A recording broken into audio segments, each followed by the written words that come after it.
In this video, you'll learn how to fix the requested URL was not found on this server error in Google Drive. This is a pretty common issue when you're trying to open a shared file or link, and it can be really frustrating when you're in a hurry.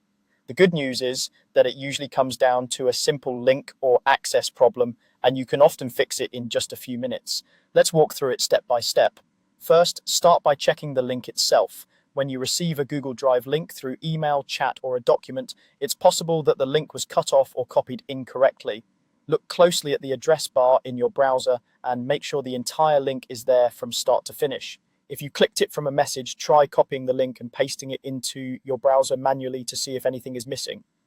Sometimes formatting in emails or messaging apps can break the link across multiple lines, so you only end up using part of it, which leads to that URL not found error. If the link still looks suspicious or you're not sure whether it's complete, the next thing to do is to ask the owner to resend the correct link.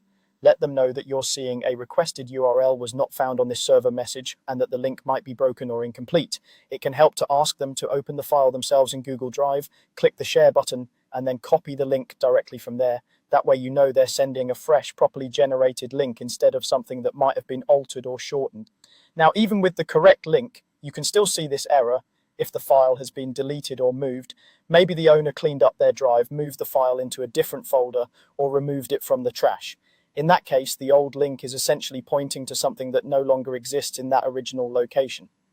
If you suspect this, check with the owner and ask whether the file has been renamed, moved, or removed. They may need to restore it from their trash or send you a new link to its current location. Another useful approach is to open Google Drive directly instead of relying only on the shared link. Go to the Google Drive website and make sure you're signed in with the correct account, especially if you use more than one Google account.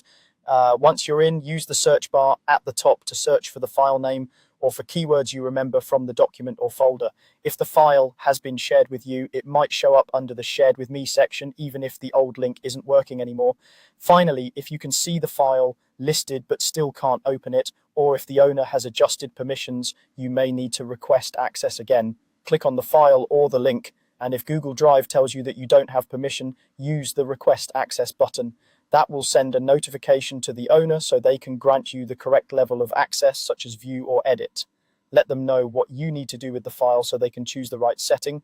By carefully checking the link, confirming with the owner, making sure the file hasn't been removed, searching directly in Drive, and requesting access when needed, you can usually resolve the requested URL was not found on this server error and get back to your work.